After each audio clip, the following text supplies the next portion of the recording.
আজ আমি এসেছি জাপানের ওজিকুয়েন পার্কে। এখানে নানা ধরনের পাখি ও জীবজন্তুর সমাহার। চলুন আজকে আপনাদেরকে ঘুরিয়ে দেখাই। এখানে যে আপনারা অনেকগুলো সুন্দর সুন্দর এবং রঙিন রঙিন পাখিগুলো দেখতে পাচ্ছেন, এই পাখিগুলোকে বলা হয় ফ্লামিঙ্গো। ফ্লামিঙ্গো ডানা মেলে লাল আবায় নাচে, সূর্যের আলোয় ঝড়ে রঙিন স্বপ্নের কাছে। এখানে গ্লাসের ভিতরে যে পানিগুলোকে আপনারা দেখতে পারতেছেন, যে ভিতরে যেগুলো সাঁতার কাটতেছে, এগুলোকে বলা হয় সামুদ্রিক সিংহ, যেটাকে বলা হয় সিল। এই সিল নিয়ে আবার একটা কবিতা আছে যে, নীল সাগরে সিল খেলে ঢেউয়ের তালে, হাসির ছড়ায় মুক্তির গান নির্বার কালে।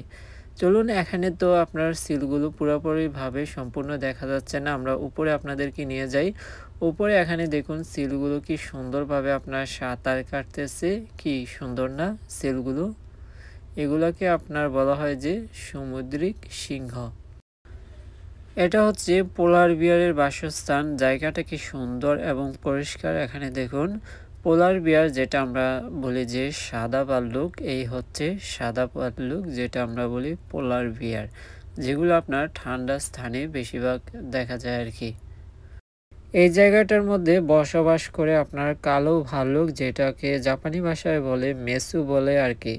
তো এই ভাল্লুকটা আপনার এখন ঘুমাচ্ছে, যেহেতু আমরা সকাল টাইমে আসছি, এটা আপনার বাইর হবে 3টার দিকে, তার জন্য এটা আর দেখতে পারলাম না কালো ভাল্লুকটা। এবার দেখাবো আমি আপনাদেরকে বানরের বানরামি। এখানে যত প্রজাতির বানর আছে, আসলে আমি সবগুলো বানরের নাম এখন পর্যন্ত সঠিকভাবে জানিও না বা শুনিয়ে নাই। এত প্রজাতির আপনার বানর আছে, আর এত সুন্দর সুন্দর এবং কালারফুল বানর আমি এর আগে কখনোই দেখি নাই। এখানে এত প্রজাতির আপনার বানর এখানে তারা চিড়িয়াখানার মধ্যে সংগ্রহ করে রেখেছে। আর এই বাসস্থানটি এতটা সুন্দর এবং পরিষ্কার, আপনি দেখলে অবাক হয়ে যাবেন। এখানে লক্ষ্য করলে দেখতে পারবেন যে দুইটা পানি আপনার গাছের মধ্যে ঝুলে আছে। এটা হচ্ছে 2 আঙ্গুলের পানি। এটা হচ্ছে পৃথিবীর মধ্যে একমাত্র অলস পানি। এখানে যে গরিলার পিকচারগুলো দেখতে পাচ্ছেন, এটা হচ্ছে গরিলার বাসস্থান। এখন সম্ভবত গরিলা ঘুমাচ্ছে, তার জন্য গরিলার পিকচার দিয়ে রেখেছে।